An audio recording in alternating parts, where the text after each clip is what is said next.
विद्यार्थियों, सुप्रभात। Deoria senior secondary school के ऑनलाइन क्लास में आप सभी का स्वागत है। विद्यार्थियों, हम सभी ने रस खान के द्वारा रचित सवैये शीर्षक के अंतर्गत 4 सवैयों का अध्ययन किया।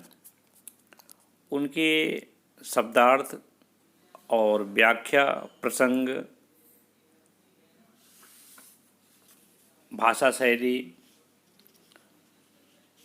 और काव्यगत सौंदर्य के बारे में जाना। आइए आज हम सभी रस खान के द्वारा रचित शीर्षक सवैये के पाठ का प्रश्न उत्तर का अभ्यास करते हैं। यहाँ पर प्रश्न उत्तर अभ्यास में पहला प्रश्न इस पाठ का इस प्रकार है। ब्रजभूमि के प्रति कवि का प्रेम किन किन रूपों में अभिव्यक्त हुआ है? तो पहले प्रश्न का उत्तर इस प्रकार है। ब्रजभूमि के प्रति कवि का प्रेम किन किन रूपों में अभिव्यक्त हुआ है? इसमें कवि की इच्छा है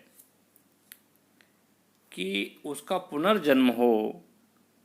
यदि वह पुनः जन्म ले तो गोकुल में ही हो। यदि वह मनुष्य के रूप में जन्म ले तो उसका जन्म जो है गोकुल में ही हो।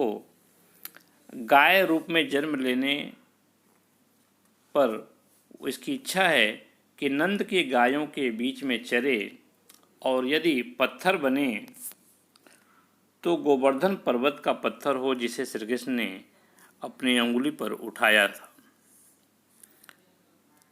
यदि पक्षी के रूप में जन्म ले तो जिस कदम के वृक्ष की छाया में कृष्ण बांसुरी बजाते थे उसी वृक्ष पर उसका बसेरा हो। तो इस तरह से कवि का ब्रज के प्रति, ब्रजभूमि के प्रति विभिन्न रूपों में उसका प्रेम अभिव्यक्त हुआ है। पहला प्रश्न जो था उसमें कवि की इच्छा ये है कि उसका पुनर्जन्म हो तो गोकुल में ही हो।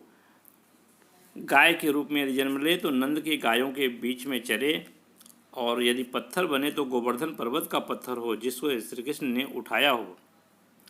यदि पक्षी रूप में जन्म ले तो उस कदम के वृक्ष की छाया में जहाँ पर कृष्ण अपनी बांसुरी की मधुर धुन बजाते थे उसी वृक्ष पर उसका बसेरा हो।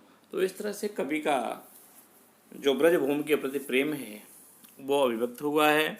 कवि प्रत्येक स्थिति में कृष्ण का सामीप्य, निकटता चाहता है। अब दूसरा प्रश्न इस पाठ का इस प्रकार है। कवि ब्रज के वन, बाग और तालाब को निहारने के पीछे क्या कारण है?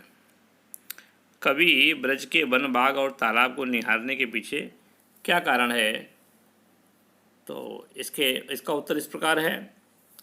कवि की लीलाएं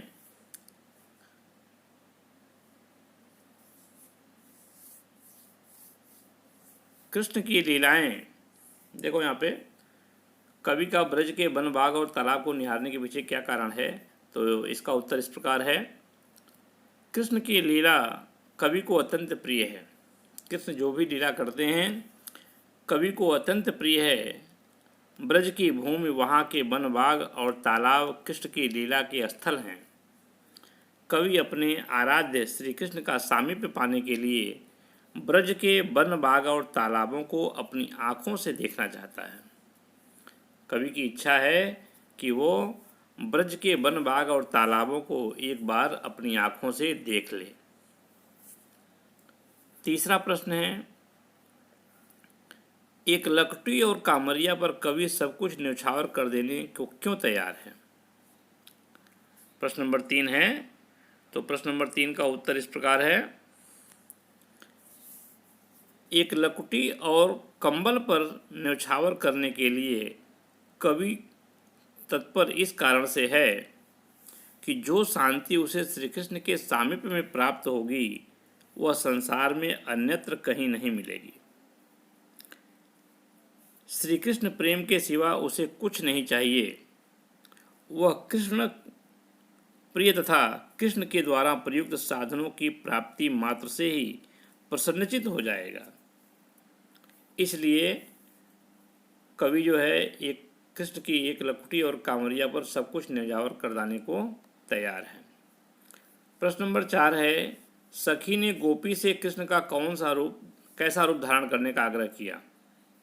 सखी ने, इसका उत्तर है, सखी ने गोपी के सिर पर मोर पंख और गले में गुंजा की माला धारण किए, शरीर पर पीताम्बर ओढ़े और हाथ में गायों को चराने की लकुटी लिए ग्वाल बालों के साथ वन में विचरण करते हुए कृष्ण का रूप धारण करने का आग्रह किया।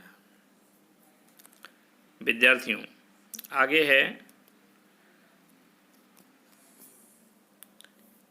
आपके विचार से, जो 5वां प्रश्न है, आपके विचार से कवि पशु, पक्षी और पहाड़ के रूप में भी कृष्ण का सानिध्य क्यों प्राप्त करना चाहता है। तो प्रश्न नंबर 5 का उत्तर ऐसे है, इस प्रकार है, कृष्ण के प्रति अनन्य प्रेम एवं आसक्ति के कारण तथा उनकी अधिकाधिक कृपा का पात्र बनने के लिए कवि पशु, पक्षी और पहाड़ के रूप में भी श्री कृष्ण का सानिध्य प्राप्त करना चाहता है। श्री कृष्ण का सानिध्य प्राप्त करने के लिए वो चाहता है कि अधिक से अधिक कृपा बनी रहे श्री कृष्ण की, इसीलिए वह पशु, पक्षी और पहाड़ के रूप में कृष्ण के सानिध्य को प्राप्त करना चाहता है। जो प्रश्न नंबर 6 है, प्रश्न नंबर 6 में यहाँ लिखा है, चौथे सवैये के अनुसार गोपियाँ अपने आप को क्यों विवश पाती हैं। तो इसका उत्तर ऐसे है, कृष्ण की बंसी का मधुर वादन, उनके द्वारा गाए जाने वाले गोधन के गीत और उनकी मादक मुस्कान से उत्पन्न सहज आकर्षण के कारण गोपियाँ अपने आप को विवश पाती हैं।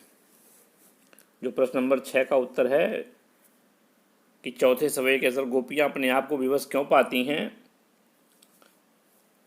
तो इसके लिए उत्तर इस प्रकार है, कृष्ण की बंसी का मधुर वादन, उनके द्वारा गाए जाने वाले गोधन के गीत और उनकी मादक मुस्कान से उत्पन्न सहज आकर्षण के कारण गोपियाँ अपने को विवश पाती हैं।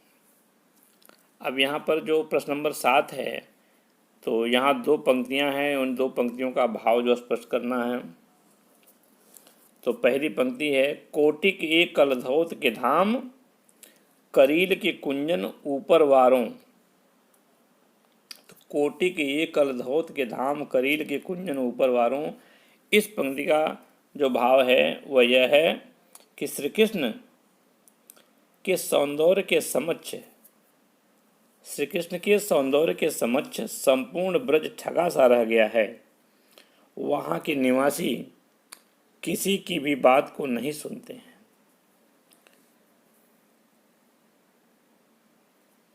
जो दूसरा पंक्ति है, माई रे वाह मुख की मुस्कान, संहारी न जई हैं न जई हैं न जई हैं।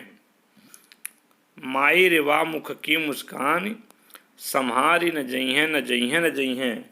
तो इस पंक्ति में जो आशय है, जब श्री कृष्ण गोपी की ओर देखकर मुस्कुराएंगे तो उस समय उत्पन्न होने वाले आनंद को संभालना असंभव हो जाएगा।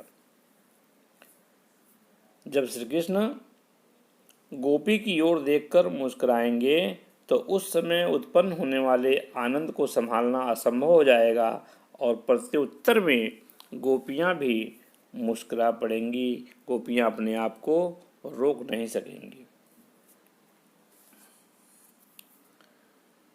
अगला जो प्रश्न है आपका 8वां प्रश्न है, कालिंदी कूल कदम्ब की डारण में कौन सा अलंकार है। कालिंदी कूल कदम्ब की डारण में अनुप्रास अलंकार है। कालिंदी कूल कदम्ब की डारण में अनुप्रास अलंकार है। अगला प्रश्न जो आपका है, काव्य सौंदर्य स्पष्ट करना है। या मुरली मुरलीधर की अधरान धरी अधरान धरूंगी। ये जो पंक्ति है, इस पंक्ति का काव्य सौंदर्य स्पष्ट करना है कि या मुरली मुरलीधर की अधरान धरी अधरान धरूंगी। तो इस पंक्ति का जो काव्य सौंदर्य है, यहाँ श्री कृष्ण के प्रति गोपियों के अनन्य प्रेम के साथ उनकी मुरली के प्रति ईर्ष्या का भाव प्रकट किया गया है। सौतिया डाह के कारण वे मुरली धारण नहीं करना चाहते। अधरान धरी अधरान धरऊंगी में यमक अलंकार है। तो पहले अधरान का अर्थ है ओठों पर रखी हुई। पहले अधरान का अर्थ है होठों पर रखी हुई और दूसरे का अर्थ है होठों पर नहीं है, होठों पर नहीं है।